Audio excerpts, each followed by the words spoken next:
Hello guys already சொல்லியிருந்தோம் நம்ம RBI அசிஸ்டண்ட்கான notification வரப்போகுது அப்படின்னு சொல்லிட்டு ஒரு ஹாப்பியான விஷயம் தான்.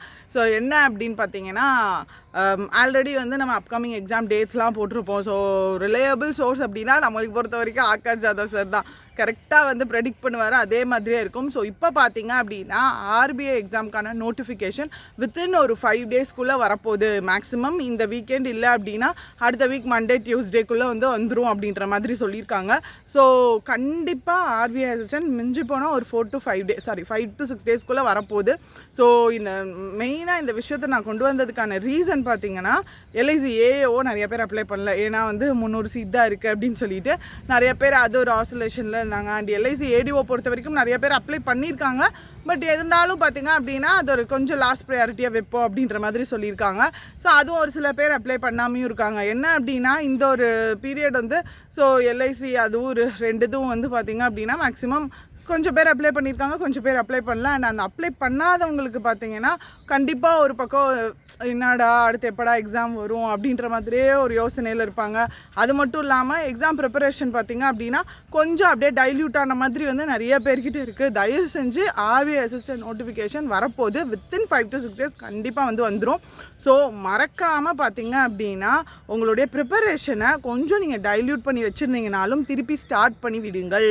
ஸோ என்ன அப்படின்னா ஆல்ரெடி ஒரு சின்ன விஷயந்தான், நம்ம ஒரு சப்ஜெக்டில் எவ்வளோ ப்ரோவாக இருந்தாலுமே அதில் அட்லீஸ்ட் ஒரு 15 days 20 days கேப் விழுந்துச்சுன்னு வச்சுக்கோங்களேன், கண்டிப்பாக அதில் அந்த சப்ஜெக்டில் நீங்கள் ஒரு ஃபுல் மார்க் எடுத்து பாருங்கள். நீங்கள் எவ்வளோ பெரிய ப்ரோவாக இருந்தாலும் அந்த சப்ஜெக்ட் கண்டிப்பாக கொஞ்சம் லேக் ஆகும்.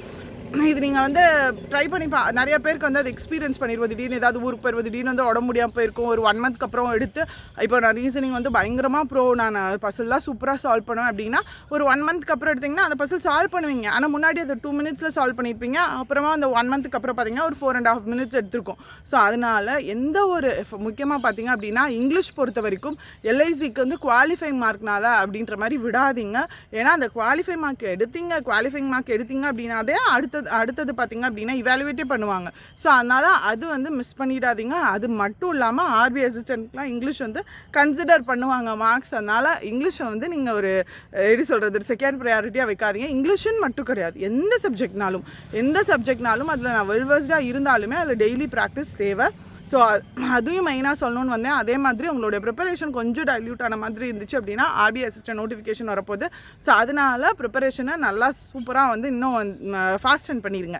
So tata bye see you guys. முக்கியமான ஒன்று உங்களுக்கு நான் பிகினராக இருந்தீங்க அப்படின்னா மெகா பேங்கிங் வீடியோ கோர்ஸ் நம்மளோட ஆப்பில் அவைலபிளாக இருக்குது. அது வேணும்னாலும் யூஸ் பண்ணிக்கோங்க. எல்ஐசிக்கு உங்களுக்கு ஏதாவது வீடியோ கோர்ஸ் தேவை அப்படின்னாலும் அதுக்கான கிராஷ் கோர்ஸும் நம்மளோட ஆப்பில் அவைலபிளாக இருக்குது. ஃப்ரம் கமிங் மண்டே வந்து கிளாஸஸ் ஸ்டார்ட் ஆக போது, அது வேணும்னாலும் நீங்கள் யூஸ் பண்ணிக்கலாம்.